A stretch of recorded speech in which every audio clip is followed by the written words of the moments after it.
My dog died, which I was particularly upset about. I love that dog. And sadly, I had a friend pass away. He had cancer, and I watched him slowly die over the period of about 8 months. I think at that stage I started to think to myself, everyone kept on telling me that God loved me, and I kept on thinking, God killed my dog. He doesn't love me. I'm going to find out for myself what the real truth is. The truth for myself anyway, as an Aussie, first thing I'm going to think of is go to a church. Everybody was singing so much, I couldn't believe it. I didn't know any of the words that anyone was singing. I didn't know any of the notes to hit or whatever. I felt pretty stupid. Beautiful teachings in the Bible. But I didn't find what I was looking for. And I was working alongside a Hindu. And one of the things that I kept on asking him is, talk to me about all these gods. I don't understand. How come you have to have all these gods?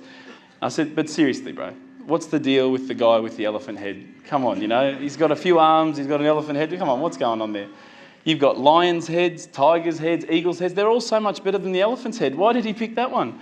And he didn't find it very funny.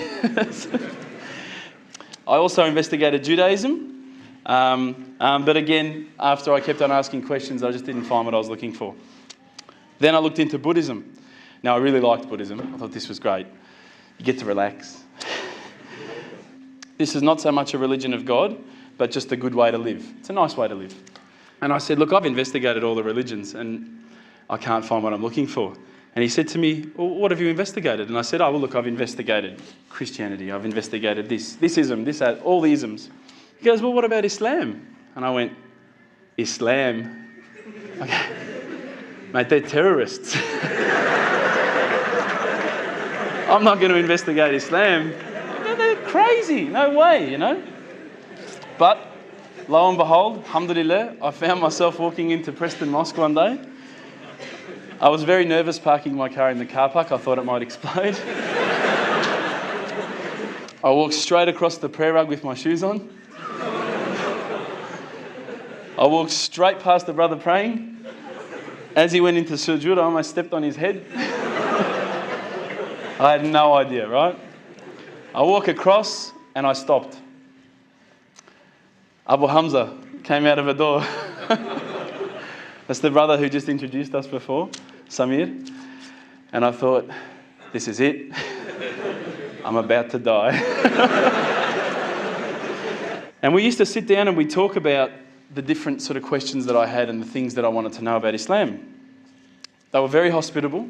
I kept on getting cups of tea, biscuits. Now, no other religious sect had done this for me, right? So I was quite impressed. I'm not sure, I don't want to offend anyone again, but as an Australian, if you offer someone a cup of tea and they say no, you go, okay. These guys wouldn't take no for an answer. Would you like a cup of tea, bro? No, thanks, bro. Are you sure? No, I'm right. Are you sure, bro? I'll go get one. No, I'm right, bro. No, I'm getting one anyway. Sure, look, I'll just get you one, right? No worries, I'll get you one. All right, man, I'll take the tea, Subhanallah.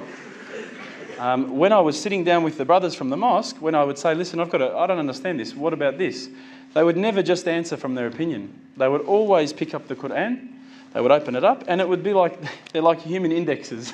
They would just, bang, page 142, read this. And I would read it and I would go, wow, that's beautiful. And I would say, look, where's all this part about killing people and blowing up cars? And I don't see that. Is it somewhere towards the back that I haven't read it yet? I can't find it. First impressions when I walked in were that these guys were terrorists.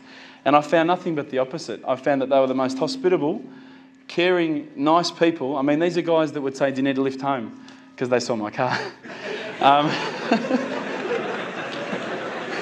Do you need a panel beater? Do you need a new motor?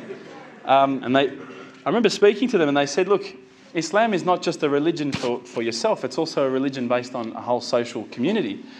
So alhamdulillah, I started realising that Islam is not just about each individual, it's also about a community.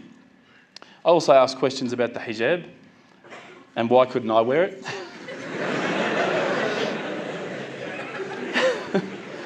But once you start actually looking inside the religion, working as a whole unit, as in implementing every step of the way, it starts to make sense. And it started to make sense. And I stopped and I thought to myself, look, this is the time. Tonight, Allah and me, we're going to have a bit of a conversation. We're going to bond. All I need from you, Allah, is just a sign. Just a little sign. Look, nothing too major, just maybe a bolt of lightning. Bolt of lightning for you, man. Come on, you created the earth. This is just a bolt of lightning. It'll be easy. So I sat there and I went, okay, go. And I swear to you, nothing happened. Absolutely nothing. I was really disappointed. I said, Allah, this is your chance.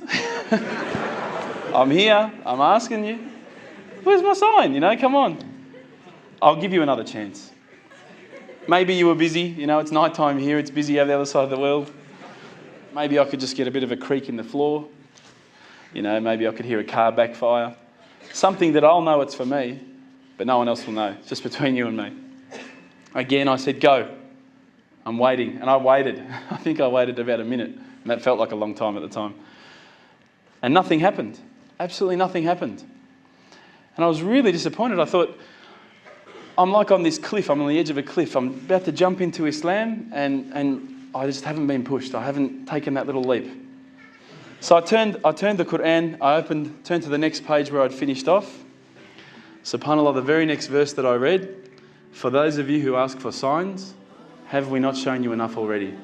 Look around you at the skies, the stars, land, the oceans. These are the signs for the people of knowledge. SubhanAllah, straight away my whole world changed. I was staring at the Quran. I was just in shock. I couldn't believe that I'd been so arrogant to ask for my own specific sign when the signs had been around me all the time. There's a creator because there's a creation. So I closed the Quran. I had the best night's sleep, I got to tell you. I went straight to the mosque the next day. Alhamdulillah, Abu Hamza was there again. I said, Abu Hamza, this is what's happened to me. He said, that's it, you become a Muslim today. There's no mucking around with Abu Hamza. He goes, don't worry about all that. Yallah. So, but when I walked into the mosque, the people just started pouring in. And I went, SubhanAllah, look at this religion. You know, I've been to churches where there's, 20 people, 30 people, 50 people. There was about 1,000 people that night. And I thought, this is amazing. This religion is truly the religion of choice. And then I found out it was the first night of Ramadan. He said, no, you've got to make Shahada. We need witnesses. You've got to say these words. I said, can't you just let me do it in English? Have you seen the guys out there, man? They've all got beards down here. They're massive. You get these words wrong, I'm a dead man again, you know? He goes, no, you have to say them. And trust me, bro. Trust me. And I did. And alhamdulillah, I did. I stood up in front of all the brothers and to be honest with you, I was looking across this sea of beards. I was mesmerised. I started to say the words and all the fear went out of my body and out of my heart. Ashhadu an la ilaha illallah wa ashhadu an Muhammadan Rasulullah. And I felt like a shower had been turned on and my whole body had been flushed clean. And trust me, I needed to be flushed clean. I was standing up there. All the brothers started yelling out, Takbir, Allahu Akbar. I thought I'd done something wrong. And they started coming towards me and I thought, oh no. I'm pretty sure I said what he said. And they started hugging me and kissing me. Now, I had never been hugged and kissed by that many men in my life. But I felt the brotherhood. Straight away, I could see people had tears in their eyes. And subhanAllah, I had tears in my eyes. And I sat there with people and I spoke to people I didn't even know, I'd never met before in my life. And they were talking to me as though I'd known them for 30 years. And it was that day, that point in that moment that I realised I had more brothers, more sisters than I could ever have imagined. And good brothers and sisters, not bad ones, I'm talking good ones. SubhanAllah, I sat there maybe, I don't know, I can't remember how long, just talking to people. They were asking me questions. I went home with such a beautiful feeling because I knew at that stage that I had a clean slate. If you haven't felt the feeling that I'm talking about, I sincerely hope it happens to you at one stage in your life. I encourage you to investigate all the religions, and particularly Islam. I would say that one of my favourite verses, I'll end with this verse, is a particular verse that says, let there be no compulsion in religion because the truth stands clear from error. Assalamu alaikum.